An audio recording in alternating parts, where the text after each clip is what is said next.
What a way of starting this session of today with you. I mean, if we think about C-suite and marketing leadership, I don't think there's any other company as RBI that talks about those two things coming together. So I want to thank you for giving us the opportunity to speak 30 minutes, very relaxed, just enjoy our time here and speak a bit about the work that you're doing over there, Antonio.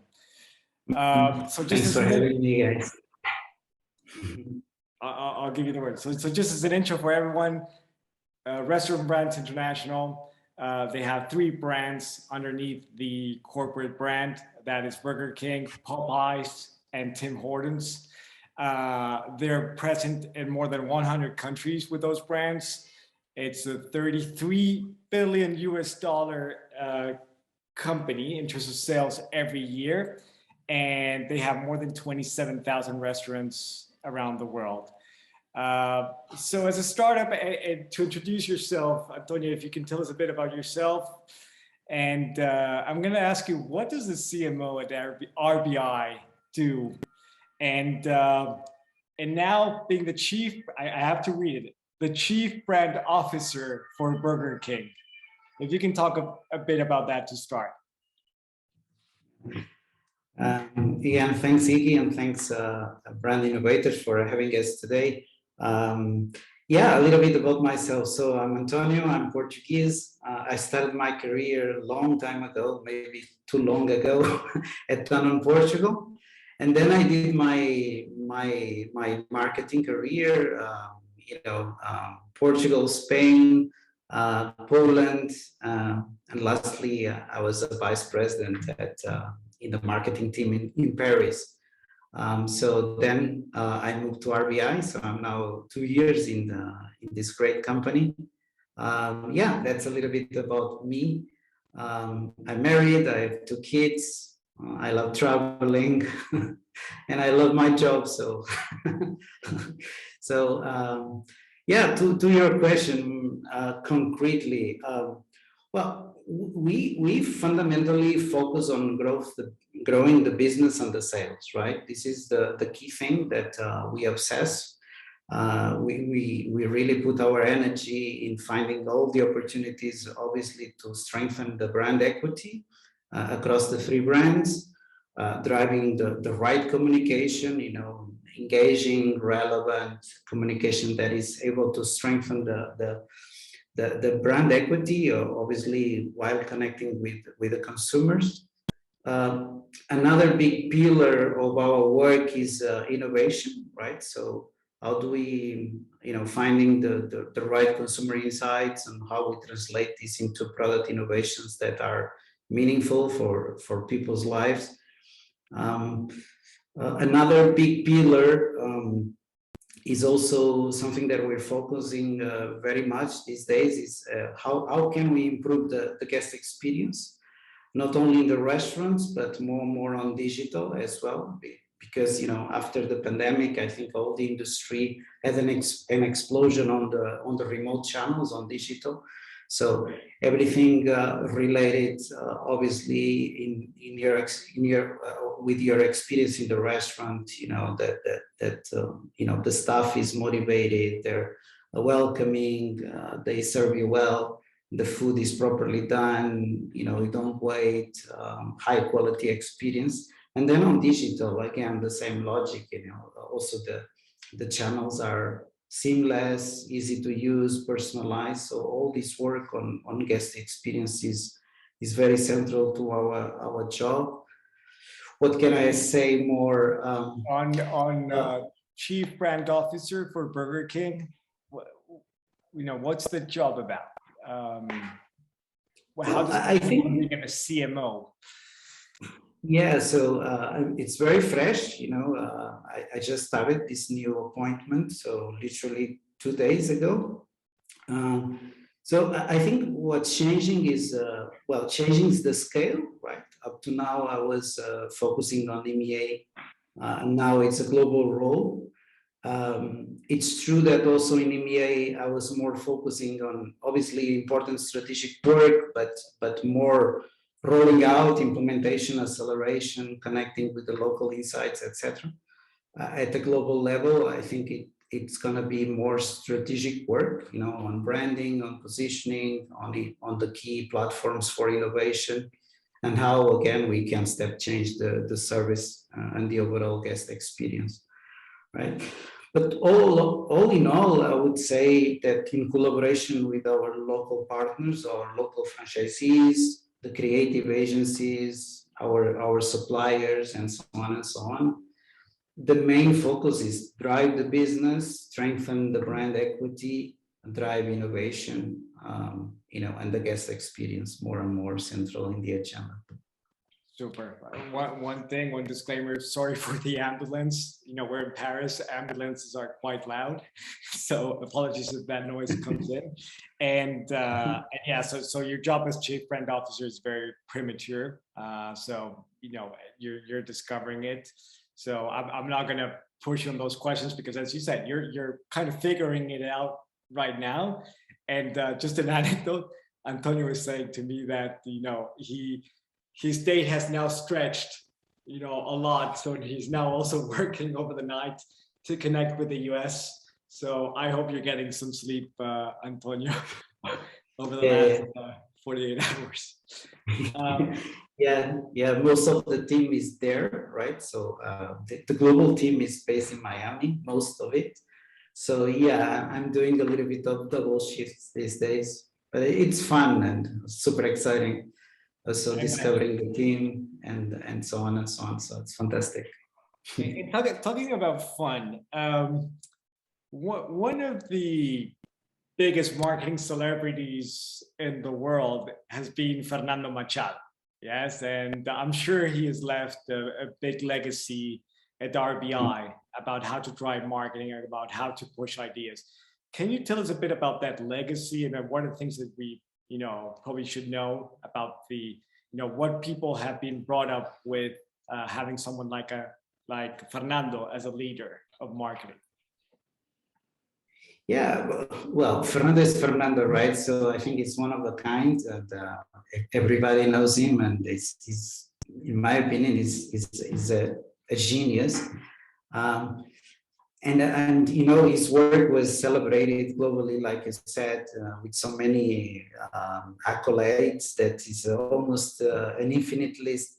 So that's amazing. But I would say that probably the most important work, if there's a way to say this, is really to install marketing as a key pillar of RBI, right? I think he did an amazing job in, you know, setting the language, bringing the concepts, the tools, developing the team, attracting marketing talent, you know, in all the areas from consumer insights to innovation. Obviously, communication, I think, is probably the most visible work. On visual identity across the board. So I think it made marketing an integral part of the operating system of the RBI. And now, yeah, it's really part of the company culture.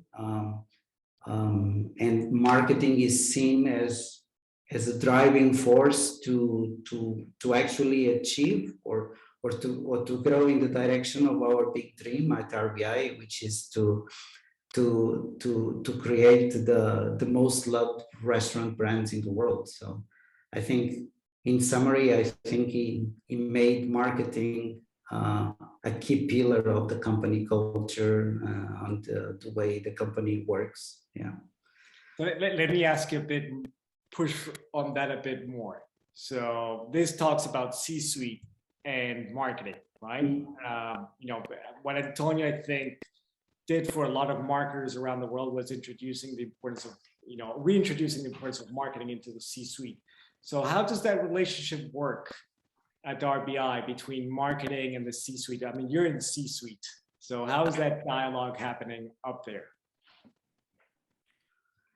Yeah, I think the thing I love about RBI is that there's a strong alignment that starts with this vision, this dream of building the most loved restaurant brands in the world.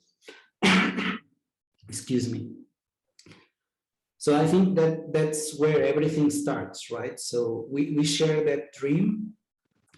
And I think the C-suite sees the marketing department, the work we do, really, really fundamental to grow in the direction of that dream, right? And they understand, and I think this is also legacy from Fernando, right? But right now it's very clear across the organization that when you really launch a superior innovation, really leveraging deep consumer insights with a fantastic consumer story, this drives the business, right? So obviously the C-suite, including myself, we are very business oriented, but they understand, we understand that, innovation drives the business. A fantastic communication campaign helps to strengthen the brand equity, and it drives the business, sometimes both in the short term and in the long run. So I think the top management of the company sees that, they understand design, they see the value of a great visual identity, great communication, great innovation. The guest experience, as I said at the beginning, is something that we're driving from the marketing perspective, but also in close collaboration with all the other departments. So I think there is a good understanding of how marketing can really drive the company agenda, grow the top line, also contribute to the P&L, because obviously when we work on innovation, we look at profitability. When we look at communication, we always look at investment and et cetera, et cetera. So I think there's a good understanding that marketing is a fundamental pillar like the other departments, and that contributes to drive the business and achieve our big dream. Another thing that I think is cool in the company is that I feel trusted, right? So, and my team feels trusted by the C-suite. So I think that obviously there's always challenge and there's a dialogue internal. There's attrition, like it should be, that's also in this dialogue that the ideas grow and evolve. But overall, we feel very trusted and with space to work autonomously and to drive the marketing agenda. So I think we are in a good place from that perspective. Yeah, I think it's, from the outside, it's a company that many other companies are envying. And many of us marketers envy, that trust, that freedom that you get, that apparently you get, to drive ideas forward. So let me ask you on that.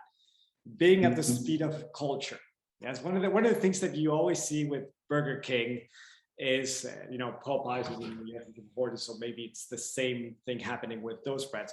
But one of the things that you see always is that Burger King is at the speed of what's happening out there, and you are fast to react to what's happening out there. How do you achieve that? What's the secret for the company for being so fast and nimble in showing up and standing out all the time?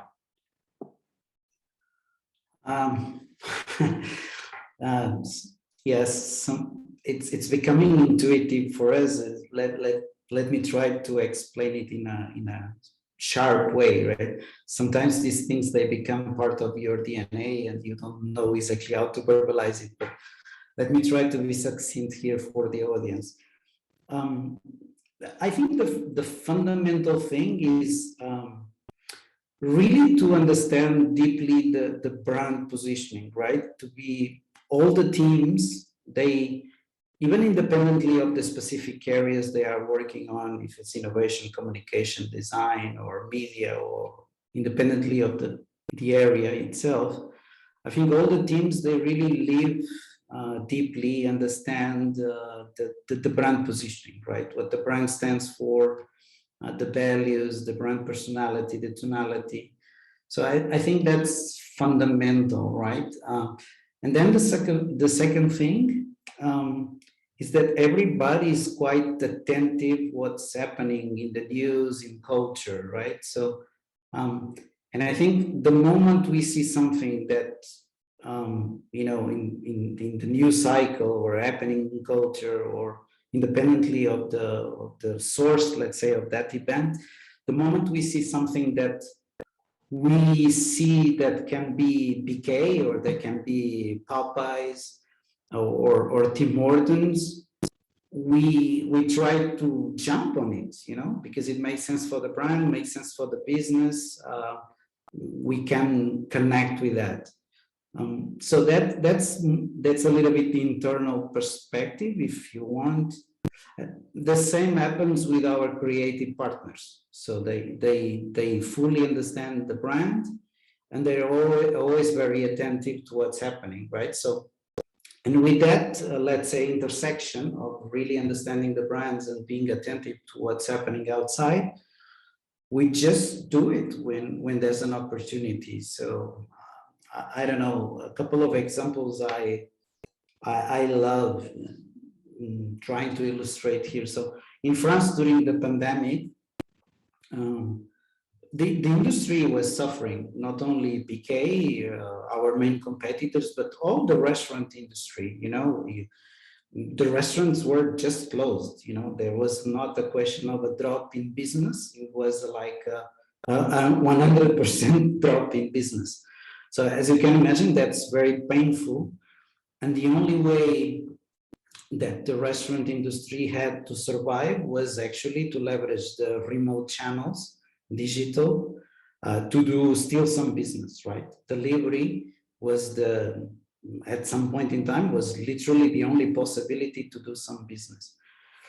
And you know, at BK, Burger King, we're lucky because we were developing the digital channels with anticipation. So we already had a big chunk of the business coming from digital and delivery before the pandemic. But this was not the case to all the other restaurants, and particularly the small restaurants, right? That they don't have the infrastructure.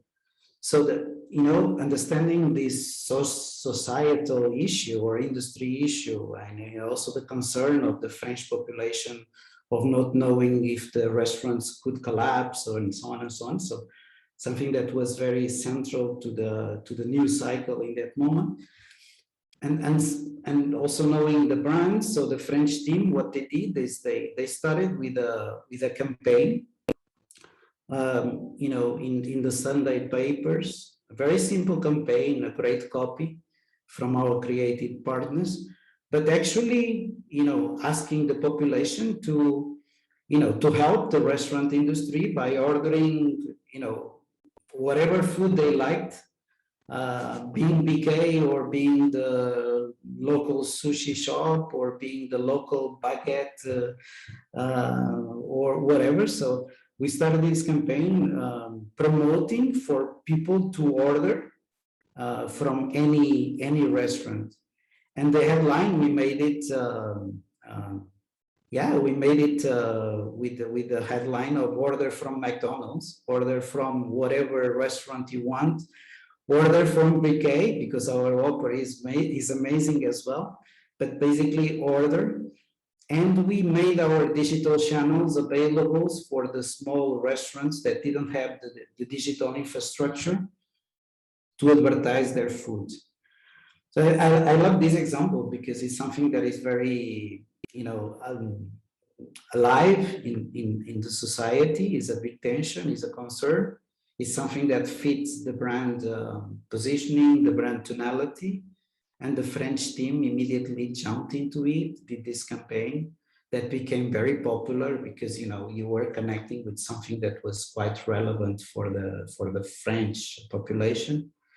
And then he flew around the world because actually that issue was not only French, but was very prevalent across most of the countries.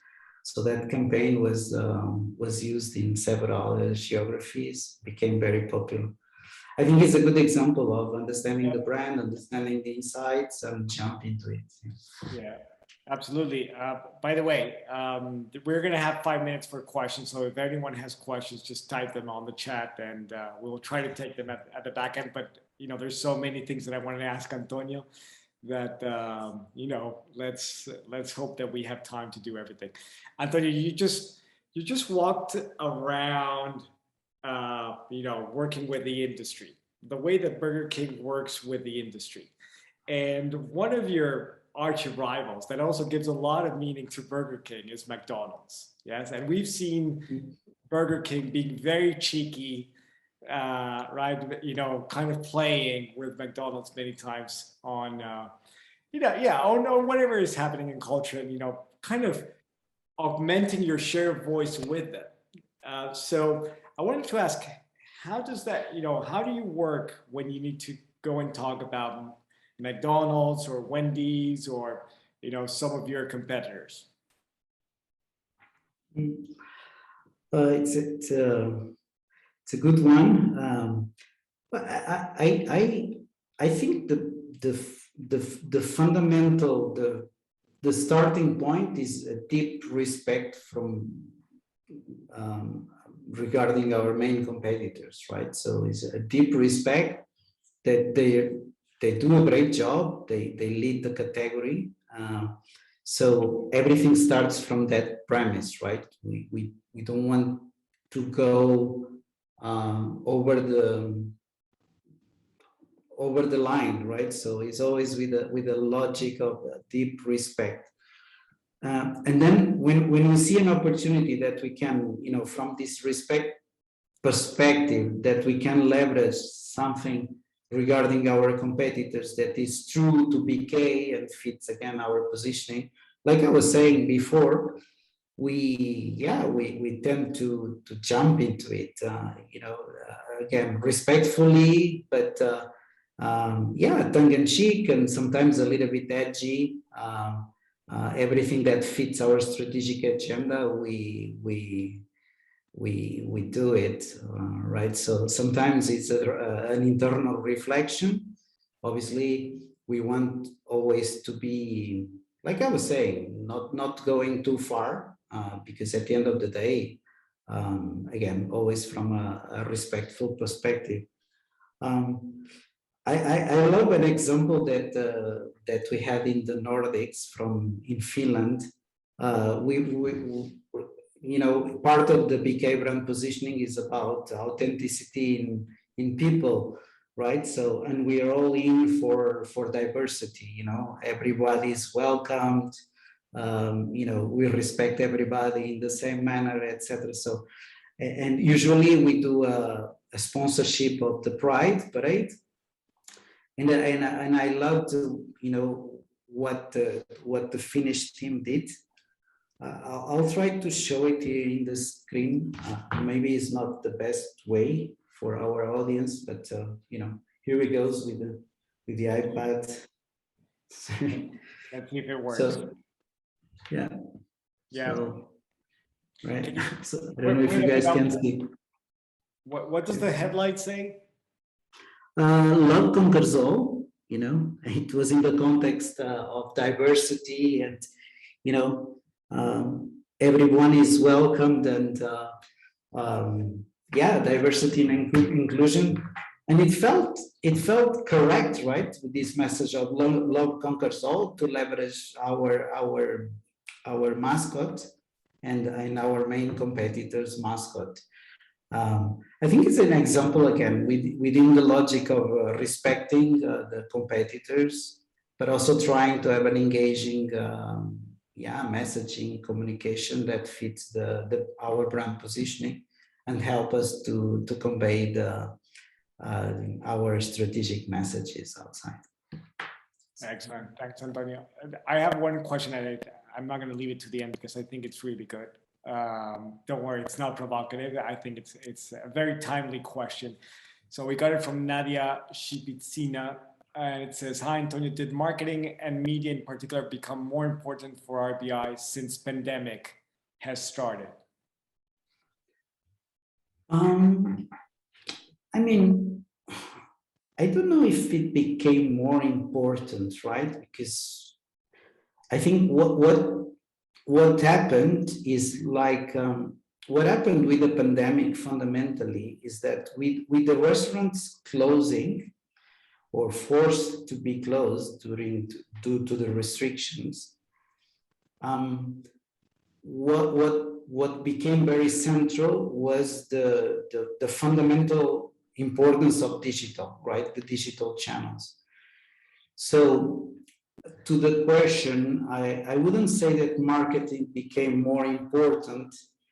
What I think it changed a little bit the nature of our work and the priorities, right? So so we full investment on the digital channels, really perfecting the interface, the experience, making it as seamless as possible, as personalized as possible, you know, to reduce any point of friction, you know, when you order, when you know, the easiness that you have to find your favorite food in our menu, to be totally frictionless when you pay, etc., etc. So that I think the pandemic brought a further attention to those details that before the pandemic were not so, let's say, central to the day-to-day agenda, and during the pandemic that was very important. Another point that comes with the question is about media. You know, media obviously with our partners suffering with the reduction of the business in the restaurants, obviously we needed to re-equate all the investment in media. And here the line of thought or the big logic to work with our partners was yes, we're suffering in the business, but let's resist to the temptation to go dark on media. You know, because we know that if we go dark, obviously you start to erode your brand equity sooner or later, and then you're gonna pay it hard later in time, right? So all there was a very detailed work on keeping the brand, the media communication, you know, connecting with people, being relevant during the pandemic. So I would say those were the two big shifts that the pandemic brought us. Yeah. Very cool, Antonio. Super cool. I'm going to talk about something that also has been happening throughout the last couple of years, and now it's starting to become bigger and bigger, which is plant-based. Yes, and we're seeing Burger King, you know, moving aggressively into plant-based, or at least what I see in the news is that you're becoming very aggressive on plant-based. Can you tell us a bit more about, you know, how are you getting into plant-based and how, as a marketer, you're approaching, you know, new consumers, right? New, you know, diets like, you know, flexitarians, and what is the challenge for you as a marketer at RBI and jumping into this new trend? Yeah, so it's a fact that there's a food revolution going on. More and more people are becoming flexitarians. Some evolve to go vegetarians, and even some go to vegan. So obviously we see this, and what we see again when we connect with consumers and working on insights is that actually half of the QSR population is flexitarian, right? So these segments, they're looking for something that is better for them. They perceive better fitting their lifestyle. They're looking for something that is better for the planet. They perceive that, and it's more sustainable planet-wise. And they want still to keep a great taste, right? So these are the three fundamental needs of flexitarians. And knowing this, obviously, we have the opportunity to cater for these needs and for this flexitarian target, always delivering the unique Burger King taste experience, right? Our famous flame grilled that people love, always very tasty, and yeah, a great solution, great taste, better for them, better for the planet. So it's something that we are following attentively, and we've been rolling out across our key countries with a great consumer adoption. So it's something that is not only making the news, but also starting to have a significant importance in our sales. So it's something that we see growing also on the long run. So yeah, and we keep pushing with having great products to cater to these needs. I was on mute. Antonio, I know you had to rush into another meeting. That your agenda is quite packed, and also your schedule is now running late into the night. So I won't hold you much more. I want to first. It's been a pleasure because thanks to Brand Innovators, we reconnected. We worked together a lot when you were at Danone, and it's a pleasure to be seeing you, doing so well, and as the head of marketing at RBI at Europe, and now Chief Brand Officer. And personally, I want to wish you, the best of luck in that new role. I don't know if you want to leave any message to the audience before we leave. Well, thanks, Iggy. Really cool to reconnect. Missed you. We had great times working together in Paris, and so great partner. Really cool.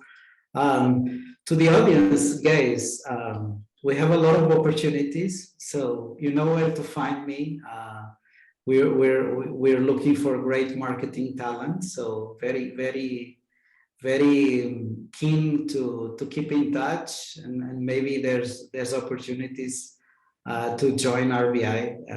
I think it's a great company where marketing, as I was saying, is a central pillar on everything that we do. So if you guys are interested, very open to start a conversation and to see if there are cool opportunities for you guys. This is a true story, yeah? Because Antonio has been pestering me every day saying, we need talent. Can you please send us talent? So, yeah. I think we have a great team, but obviously we're growing, and yeah, there's further opportunities to keep building the team. Yeah. Cool. Thanks, Antonio. Cool.